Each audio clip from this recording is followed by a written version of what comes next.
Very good. இதை மாற்றுறதுக்கு முன்னாடி ஆக்டிவ் டு பேசிவ் மாற்றுறதுக்கு 5 ஸ்டெப் இருக்குது. அதை என்னன்னு பார்க்கலாம்.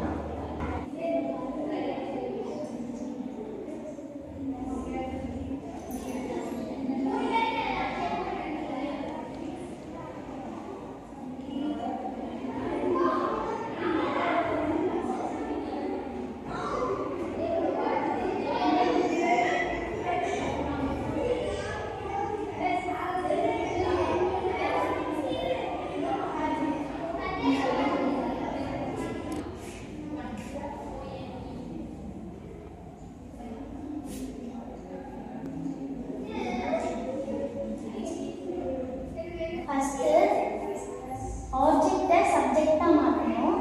செகண்ட் பி verb ஆட் பண்ணணும். தேர்ட் வந்து மெயின் verb இல்ல மெயின் verb 2 verb 1 இருந்தா verb 3 ஆ மாற்றணும். பை ஆட் பண்ணணும். அதுக்கப்புறம் சப்ஜெக்ட் ஆப்ஜெக்ட் மாற்றணும். இப்போ மாற்றலாமா?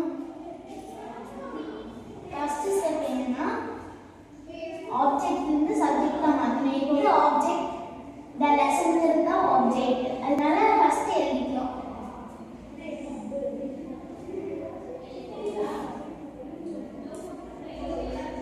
lesson ஆப்ஜெக்டா சொல்லணும். இது எப்படி சப்ஜெக்டா மாறுச்சுன்னா verb பின்னாடி இருக்கிறங்காட்டி சப்ஜெக்டா மாறுச்சு.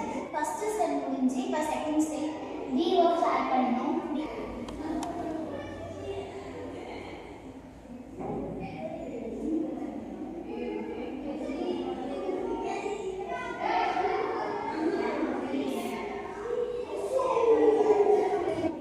இந்த மூணு present tense, இந்த ரெண்டு past tense.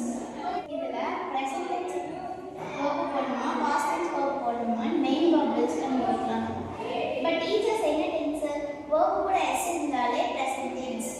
Main verb present tense னா நம்ம தான் என்ன போடணும். am கிட்ட போடணும்னா I pronoun கிட்ட தான் போடணும். is வந்து சிங்குலர் கிட்ட போடணும். or வந்து plural கிட்ட போடணும்.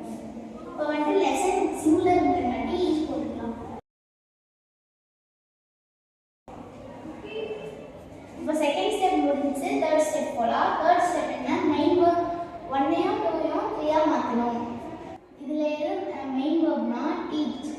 இந்த டீச் வந்து verb 1ல இருக்கு. அதை வந்து verb 3ஆ மாற்றணும். verb 3 என்னன்னா டீச் taught. இப்போ ஸோ taught எழுதிக்கலாம்.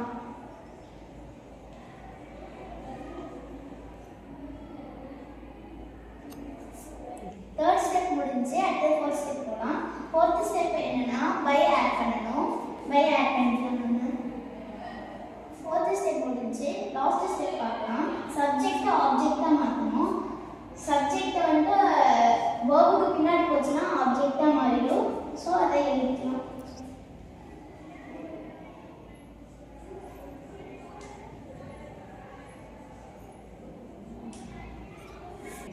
So the answer is the lesson is taught by the teacher. Thank you.